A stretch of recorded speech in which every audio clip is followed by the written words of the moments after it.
ให้จมជាអើយបងប្អូនអើយមើលពស់ថ្លាន់នេះវាចាប់ឆ្លុះណាបងប្អូនអូយសាហាវមែន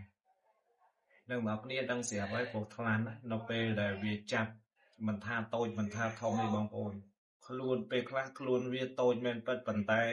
នៅពេលដែលវាលេបចំណីស៊ីចំណីណាបងប្អូនពិតជាសាហាវមែនតើសម្រាប់ដោយពស់ថ្លាន់មួយក្បាលនេះវាកំពុងតែចាប់ឆ្លុះឯបងប្អូនតែអត់ដឹងថាវាអាចលេបបានឬក៏មិនទេបងប្អូនទាំងអស់គ្នាចាំទស្សនាទាំងអស់គ្នាថាវាចាប់បានឬក៏អត់អញ្ចឹងណាបងប្អូនហើយអ្នកទាំងអស់គ្នាមើលទៅលោកមិនធម្មតាទេលោកហើយឥឡូវវាកំពុងតែចាប់រមូលណាបងប្អូនហើយឆ្លុះប៉ុណ្ណាណៃបងប្អូនវាកំពុងតែលេបឲ្យបងប្អូនហើយ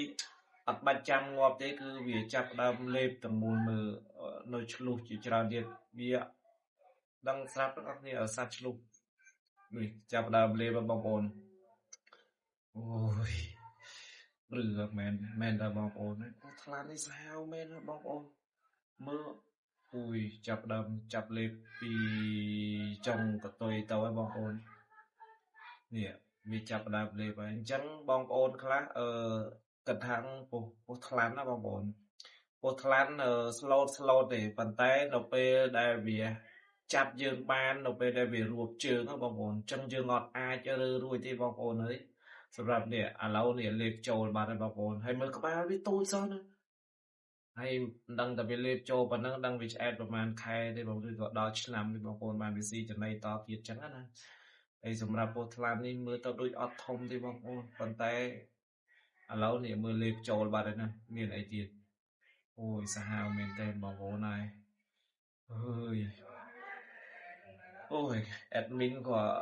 មើលឲ្យព្រឺរោមណាបងប្អូនមើលម្លឹងមើលឲ្យកោតតែវារួចទៀតណាបងប្អូនឆ្លុះប៉ុណ្ណាហើយឆ្លុះចង់20គីឡូបងប្អូនអូយព្រឺសបល់គីកែបនេះបងប្អូនអូយគិតយ៉ាងម៉េចសម្រាប់ពោះថ្លាន់ជួយ comment ខាងក្រោមមកបងប្អូនមានយោបល់ឬក៏បទពិសោធន៍ធ្លាប់ដឹងពោះថ្លាន់មិនទៀតជួយ comment ខាងក្រោមវីដេអូ